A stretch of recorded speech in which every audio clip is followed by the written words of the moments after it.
ಪಟ್ರೇಹಳ್ಳಿ ಗ್ರಾಮದಲ್ಲಿ ತೋಟಕ್ಕೆ ಜಾನುವಾರುಗಳನ್ನು ಹೊಡೆದುಕೊಂಡು ಹೋಗಿದ್ದ ಹಿಂಬದಿಯಿಂದ ಬಂದು ಯಾರೋ ದುಷ್ಕರ್ಮಿಗಳು ಮಹಿಳೆ ಮೇಲೆ ಹಲ್ಲೆ ನಡೆಸಿ ಸುಮಾರು 48 ಗ್ರಾಂ ತೂಕದ ಬಂಗಾರದ ಸರವನ್ನ ಕಿತ್ತುಕೊಂಡು ಹೋಗಿರುವ ಘಟನೆ ನಡೆದಿದೆ.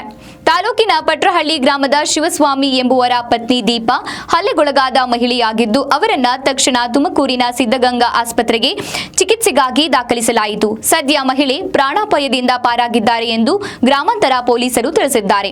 ಹಲ್ಲೆಗೊಳಗಾದ ಮಹಿಳೆ ದೀಪಾ ಎಂದಿನಂತೆ ಮಕ್ಕಳನ್ನ ಹಿರಿಯೂರಿನ ನಗರದ ಶಾಲೆಗೆ ಕಳುಹಿಸಿ ನಂತರ ನಂದಿಹಳ್ಳಿ ರಸ್ತೆಯಲ್ಲಿರುವ ತೋಟಕ್ಕೆ ಹಸುಗಳನ್ನ ಹೊಡೆದುಕೊಂಡು ಹೋಗಿ ತೋಟದ ಗೇಟ್ ಬೀಗ ತೆಗೆದು ಬಳಿಕ ಹಸುಗಳು ಹೊಳಹೋದ ನಂತರ ಗೇಟ್ ಹಾಕಿದ್ದಾರೆ.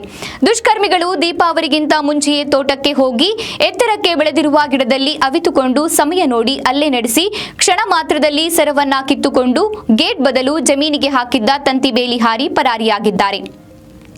ವಿಷಯ ತಿಳಿದ ತಕ್ಷಣ ಘಟನಾ ಸ್ಥಳಕ್ಕೆ ಜಿಲ್ಲಾ ಪೊಲೀಸ್ ವರಿಷ್ಠಾಧಿಕಾರಿ ರಂಜಿತ್ ಕುಮಾರ್ ಬಂಡಾರು, ಡಿವೈಎಸ್ಪಿ ಶಿವಕುಮಾರ್, ಗ್ರಾಮಾಂತರ ಠಾಣೆ ಸಿಪಿಐ ಕಾಳಿಕೃಷ್ಣ ಭೇಟಿ ನೀಡಿ ಪರಿಶೀಲನೆ ನಡೆಸಿದ್ದಾರೆ. ಚಿತ್ರದುರ್ಗದಿಂದ ಶ್ವಾನದಳವನ್ನ ಕರೆಸಲಾಗಿತ್ತು. ಹಿರಿಯೂರು ಗ್ರಾಮಾಂತರ ಪೊಲೀಸ್ ಠಾಣಾ ವ್ಯಾಪ್ತಿಯಲ್ಲಿ ಪ್ರಕರಣ ದಾಖಲಾಗಿದೆ.